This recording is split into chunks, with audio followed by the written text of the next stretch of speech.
Mapagpalang araw po sa inyong lahat.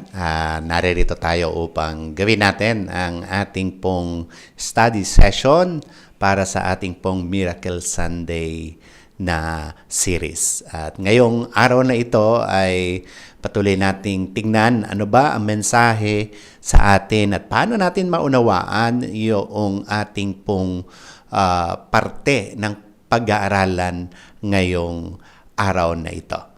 Mga kapatid, ang ating pong leksyon ay may kinalaman doon sa ating pong pangatlong bahagi ng pag-aaral mula doon sa ating vision, which is Lead Courageously. Natapos po natin yung pag-aaral about the United Methodist Church forms disciples of Jesus Christ. Then natapos rin tayo doon sa empowered by the Holy Spirit.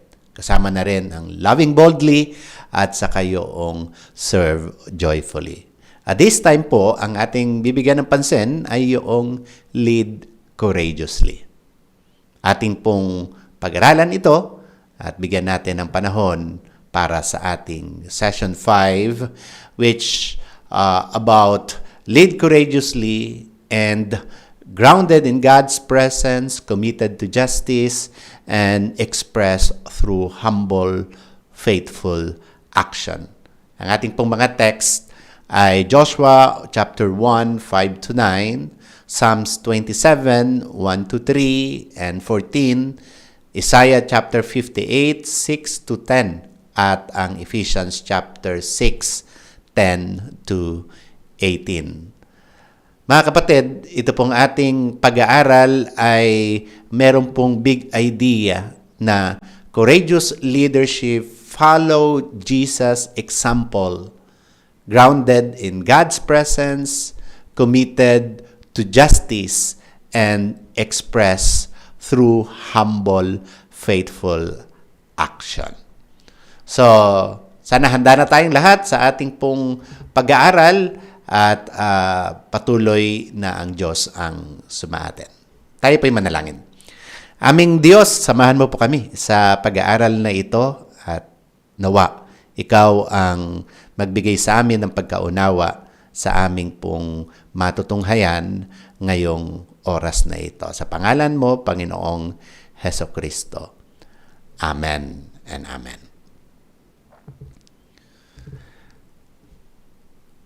Bago po tayo magpatuloy doon sa ating pong presentation para sa ating leksyon ngayong gabing ito, ay nais ko pong buksan ang ating pag-uusap sa pamamagitan ng mga tanong na ito. Who in your life has shown courageous leadership in their life? And what did you learn from them? At yung pangalawa ay, can you recall a time when you had to stand up for what was right, even when it was difficult? How did God guide you? So, meron pa tayong mga katugunan dito sa mga questions na ito. Pwede po kayong magsalita at isa-isay kung ano po ang inyo pong mga katugunan sa mga katanungang ito.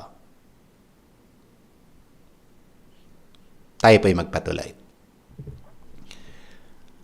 Why this matters, or why this matter, yung lead courageously.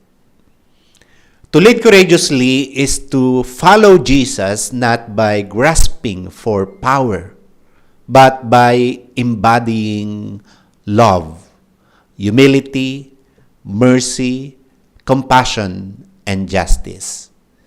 In the face of fear and opposition, leadership must never be about controlling. It is about liberating and healing transformation. It is about building communities of dignity and belonging, where all people are seen, valued, and empowered to live into their God-given potential. Alam natin na ang leading courageously is not just about being courageous. No? But we know meron itong pinanggagalingan at merong itong ninanasa na maabot. At mula dito sa ating pong presentation ay napakahalaga ng ating pangungunang merong katapangan o kagitingan ay it embodies love. Of course, naroon yung humility. Hindi maangas na pangunguna, kundi naroon yung pagpapakumbaba. At syempre, yung mercy and compassion and that justice that we desire in this world that we live. Sa kabuuan nito, makikita natin that leading courageously has something to do with doing things to liberate others and to call out transformation or healing transformation in our communities. And syempre, we lead courageously to build communities of dignity and belongingness. So ito yung mahalagang bagay na sakop ng ating pong pinag-uusapan na leading courageously. Courageous leadership calls us to speak truth, extend love, and remain grounded in God's presence as we navigate complex challenges together. So, sa ating pong mga naging leadership experience sa buhay, mga kasama, did we ever speak the truth or we hide ourselves doon sa mga kasinungalingan, lalo na doon sa mga organizations na ating kinabibilangan? Speaking the truth is very much important when we say leading courageously. And of course, when we say say the truth, we need to extend it with love. At dapat naroon lagi yung acknowledgement of the very presence of God. And of course, this continue to be a challenge for leaders. Sa ating mundo, mga kasama, ay karaniwan, kapag sinabi mong leader ka and you are a courageous leader, minsan na mamali tayo doon sa pagtanaw na ang isang matapang na leader ay yung napaka matikas mo, no? Na para bang lahat kaya mong utusan, kaya mong gawin, wala kang kinakatakutan. But when we say leading courageously in the context of our church, in the context of being God's leaders, napakahalaga yung pagsasalita ng may katotohanan, however, it is extended with love and always grounded with God's presence. Mula doon sa Joshua chapter 1 verse 9, at nais ko pong basahin ito. Ang sabi rito, I hereby command you, be strong and courageous. Do not be frightened or dismayed, for the Lord your God is with you wherever you go. Dito sa ipinapakita o bahagi ng ating teksto ngayong gabing ito, mula doon sa Joshua 1:9, ay we lead not because we are fearless, but because we have confidence in God's abiding presence. Alam niyo, itong panahon na ito na nabanggit, itong verse na ito, panahon na kung saan bago lang sa kanya ang pagiging leader, ipinapasa ni Moses sa kanya, kay Joshua, ang pamamahala. At alam natin na si Joshua ay naroroon yung kanyang takot. Bakit? Dahil haharap siya, papasok siya sa lugar na kung saan may mga higante, may mga nakatira na doon, may mga bagay na kung saan maaari niyang katakutan. Of course, the terrain is another thing that he needed to cross that Jordan River. at yung iba pang mga bagay na maaring dala-dala noong kalalagayang papasok siya sa promised land. But sabi nga, leading courageously is not without fear. But because we have that confidence that God will be with us. Kaya ang sabi nito ni Moses sa kanya, I hereby command you, be strong and courageous. Maging matapang ka sa pamamahala, sa pangunguna. Huwag kang matatakot, huwag kang manghihina, sapagkat ang Diyos ay sasa iyo saan ka man pumaroon. So that is something that we need to claim, especially when we lead courageously. Maaring meron tayong kakatakutan, yung mga bagay na maaring pinangangambahan natin. But the presence of God and the promise of God that He will be with us, He will never leave us nor forsake us, that will make us stand with courage, facing the challenges that might come in our way. So in Joshua's leadership, courage is not the absence of struggle. Actually, talaga, ay maraming struggle na kinaharap at kakaharapin nitong si Joshua. No? Courage is not the absence of struggle, but the presence of God. And courageous leadership is grounded in God's promise, not certainty. So kung naniniwala ka doon sa pangako ng Panginoon, titindig ka na mayroong katapangan or kagitingan. At pangahawakan mo yung mga pangako ng ating Panginoon. Ang sabi nga sa Psalms 27 verse 1, mga kapatid, no? The Lord is my light and my salvation. Whom shall I fear? Sino ang aking kakatakutan? The Lord is the stronghold of my life. Of whom shall I be afraid? Napakagandang paalala sa ating lahat, mga kasama, that the Lord will be with us in our travel, in our journey. If you are the leader, then do not be afraid if you claim and if you believe that God is with you.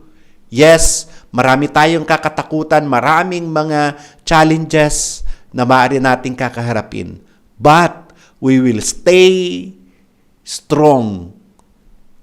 We will not be dismayed because God is with us. Ang napakagandang paalala nito para sa ating pong lahat. Psalms 27 reminds us that courage is rooted in God's light and salvation. Even amid fear and opposition, waiting on the Lord builds resilience and forms leaders who trust God.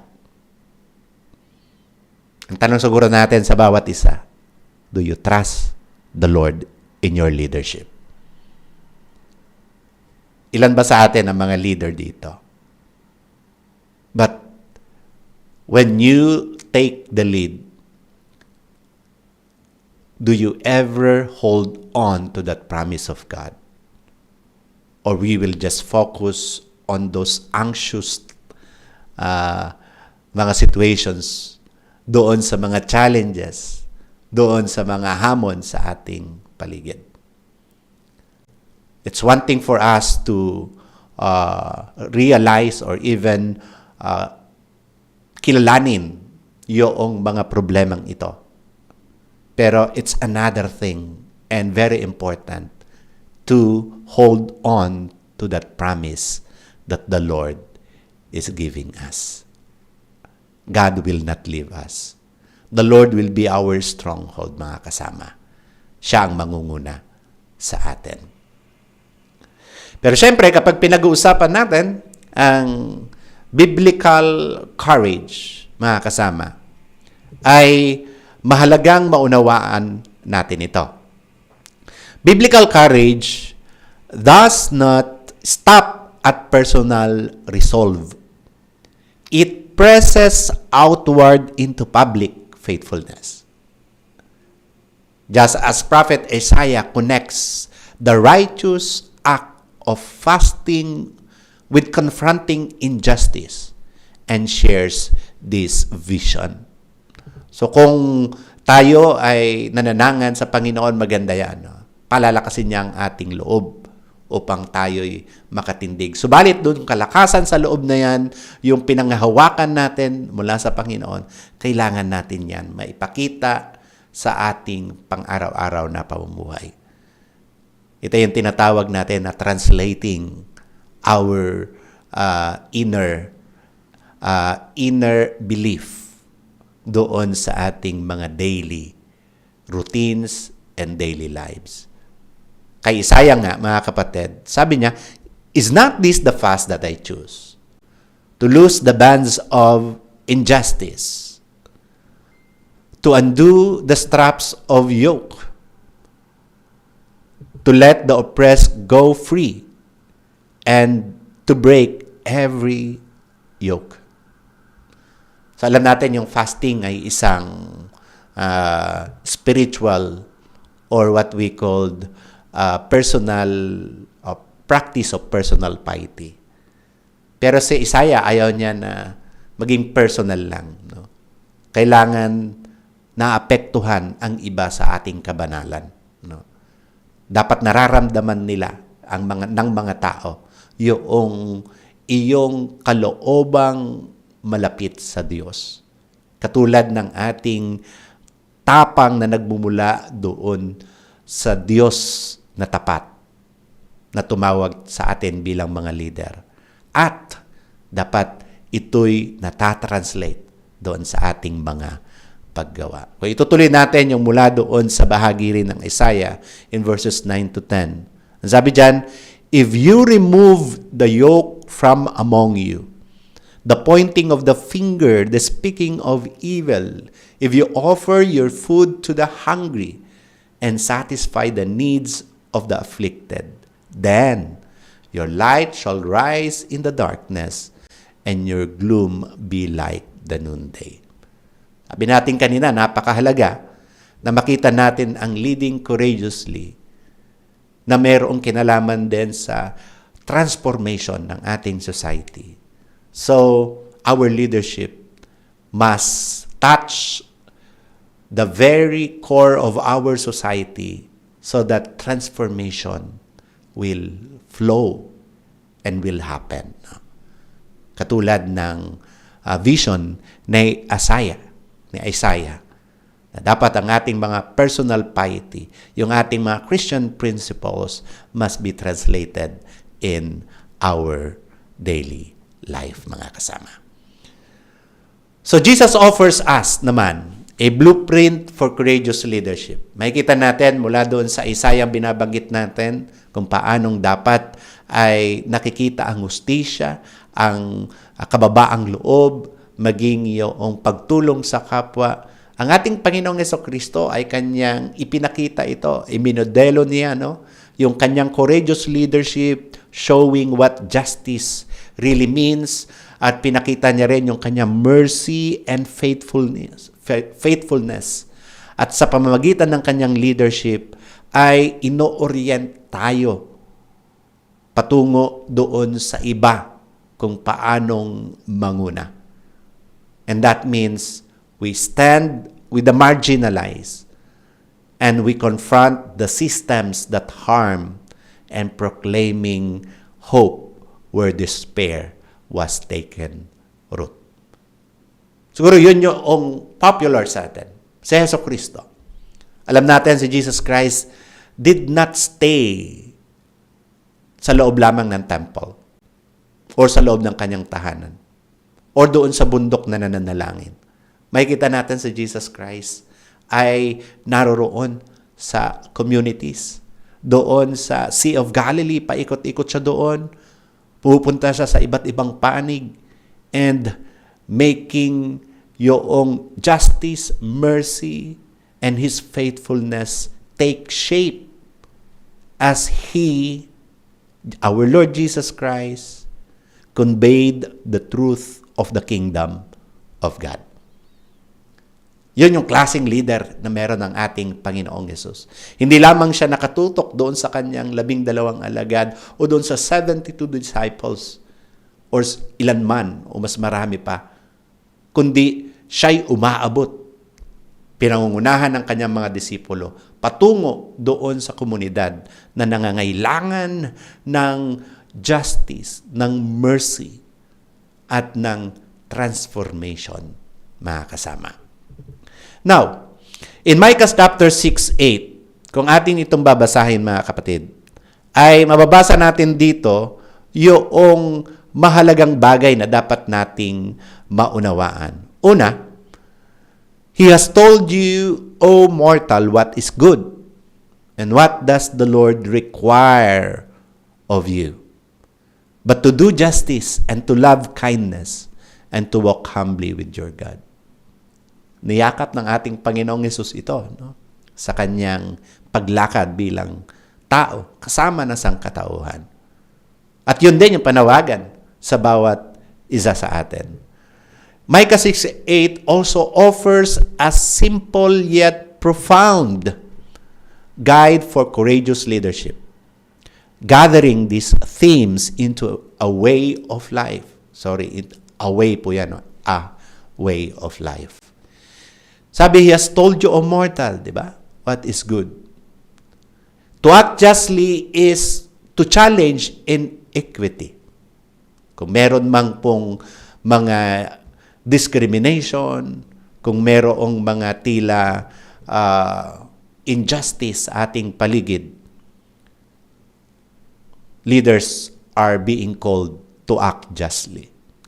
Pangalawa, to love mercy, to extend compassion even when it cost us. Sa ating pamumuhay bilang mga Kristiyano, dapat nagiging merciful tayo. Dapat na umaabot o nakikita ng mga tao yung ating pagiging mahabagin. Even it cost us. Maaring masaktan tayo sa pagiging merciful natin. But that is the cost of Christian discipleship, mga kasama. And lastly, to walk humbly is to lead without ego. Napakarami nating mga leaders na egoistic, no? And always listening and always learning. Nakikinig at natututo din. Hindi lamang one way yung leadership, no? While maybe at some point you will teach your members or you will teach yung mga tao na maaring nasasakupan mo, no? But there is also a time for us to learn from them. So dapat naroroon yung ating pakikinig din at yung kahandaan na matuto mula doon sa ating pong mga kasama sa paglilingkod, mga kasama. Remember that strength is required to lead courageously is not self-made. It is Spirit-given, rooted in God's mighty power, and expressed through lives of faithful action rather than control. Sabi sa Ephesians 6:10, finally be strong in the Lord and in the strength of His power. Ay pangako ng Panginoon yan. At maging sinasabi rin doon sa John, no? Chapter 14, and of course in Luke, the Lord will give you or will send His what we call advocate, and that is the Spirit of God. Para bigyan tayo ng inspiration, ng kalakasan. At mula doon sa kalakasan na nagbumula sa Panginoon, we can stand with strength and we can continue with our journey as we lead people in the service of the Lord. Mula kay John Wesley, whoever will reign with Christ in heaven must have Christ reigning in him or her on earth. So sa ating pangunguna, mahalaga na ang ating pong Panginoong Jesucristo ay nangunguna sa ating buhay. So if you say you are Christian or you are a disciple or a disciple of Jesus Christ, dapat totoo nga ang Panginoon ay nangunguna, nag-ahari sa ating buhay. And once Jesus Christ is having or taking reign in your heart, then we must follow His example. At yung may example na nabanggit natin, yung kanyang pagiging just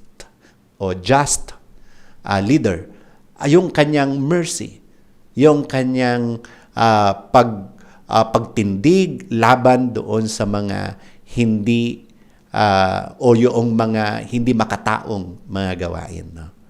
So, dapat tayo din ay patuloy na tanggapin ang katapangan o kagitingang nagmumula sa Panginoon sa pamamagitan ng Espiritong tumutulong sa atin mga kasama.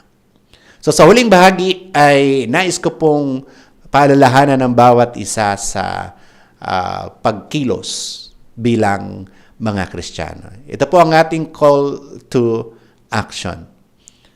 But before that, meron munang question. What one place this week where courage is needed?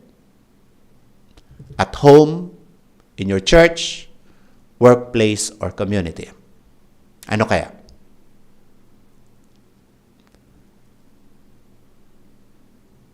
Then, ito po yung ilang steps for faithful